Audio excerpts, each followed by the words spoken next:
All right, so first question, which I usually like to put in with the second question because they seem kind of related. How long have you been a member of the Japan Society Boston, and what initially drew you to JSB? Yes, I became a member of the Japan Society of Boston quite recently, just a few months ago. But the events I've taken part in so far have been so rich and enjoyable experiences that it feels as if I've been a member for ages. And I actually am quite new here in New England, as I moved here from Italy just 1 year ago. Hmm. And wherever I move to, I always look for connection with the local Japanese community. And this is what I did here. So after settling down, I looked for opportunities to engage with Japanese people and the Japanese culture. And thanks to Instagram, last autumn, I found the event Ehon no Jikan, organized by the Japan Society of Boston and a local bookstore. So I took my daughter, and there I had the chance to meet the current director, Naoko Takayanagi-san.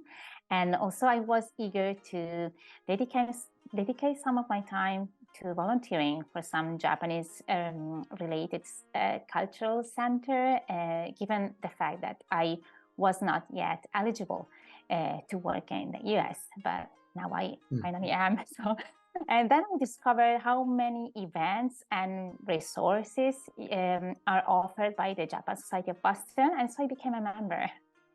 That's awesome. I really love that you go out of your way to try to find that Japanese connection wherever you're going. How would you describe yourself and what you're passionate about?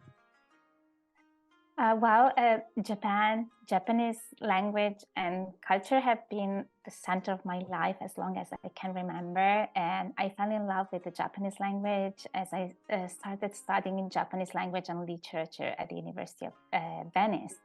And also in my professional career, there has not been a moment I have not worked with Japanese or in an environment where Japan was not at its core. So as soon as I graduated, I flew to Japan. I looked for a job. I lived there for a few years, and the only thing I really aspired to was to be exposed to the Japanese language 24/7 and master it and be a shakaijin, a working member of society. And yes, at the time when you know internet was just Hmm. born and social media were not available yet. Working in Japan was actually to Japan was just the only way Yeah. to do those. So I experienced a homestay with a lovely Japanese family for the first period, and they were like a family to me. And it may sound weird, but or even presumptuous, but I never ever experienced any cultural shock because in Japan, I've always felt as if I were living my previous life. So yes, it sounds weird, but it's true. This is what really I always felt while Hmm. I was in Japan. I think if you really fall in love with the culture and you really want to you feel a connection, this is what you get. No shock, no cultural shock for Hmm. sure.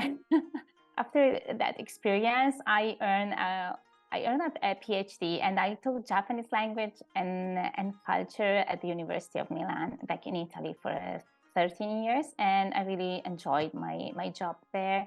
And in addition to teaching, I also loved engaging students in intercultural exchange projects with several universities, such as Kobe and Waseda University. And I dedicated my time to organize also many events and international conferences for scholars and students on different topics related to the Japanese culture. I continue to be very passionate about bringing people together and really enjoy organizing great events and programs. And currently, I'm also volunteering for the online community of the Italian women in the USA, and I'm as an assistant ambassador for the Greater Boston area. And I'm enjoying very much finding new ideas for the events, and we offer to an increasing community of women, Italian women in this case. Since when I was very young, a passion for dance, so from ballet to contemporary. And in 1999, back to Japan, back to my word, my Japanese word, when I was in Venice, I experienced I would define it as an epiphanic moment when I watched one of Kazuo Ono's final Butoh dance performances. And since then, I watched dozens of Butoh performances by famous and non famous Butoh dancers, either in Japan or abroad. And I attended myself many Butoh workshops and classes by masters of Butoh. And the last one was just a few weeks ago here in Boston with one of the most prolific female Butoh dancers, Yumiko Yoshioka, and I enjoy it so much. So also in dance, there's a connection with Japan. Absolutely. That's what's wonderful about any type of intercultural work, is that you're going to find those connections in whatever culture that you go to. Yes. So I'll go to the next question. Yes. Do you have a favorite event or program that you've participated in with JSB so far, even in your short tenure? Yes, well, definitely. It's really just a short time I've been a member, but I have just participated in two wonderful events. I think I really enjoy them. One, well, being a lover of Japanese food, I joined the series Ouchi Gohan, home cooking. And the last appointment was with a Buddhist monk, Reverend Daiko Matsuyama from Taizo-in, a Buddhist temple in Kyoto, who taught us about Sojin Ryori. I didn't almost know anything about it. And he introduced us to the history and significance of the traditional temple food, and later also gave us a demonstration on how to cook one of those meals. And I was just blown away by the simplicity, yet the sophisticated way of preparing and cooking a few selected ingredients, and the spirituality infused in each dish, and the taste that was so distinctive. It was like really a spiritual experience beyond the taste of and it's food also I delicious. ate. Delicious, yes. And another event I really enjoyed immensely was just a few days ago, the MFA Hokusai exhibit private tour for JSB members by Dr. Sarah Thompson, the curator of the exhibit. And it was actually my third visit to the exhibit. And obviously, this one was unforgettable.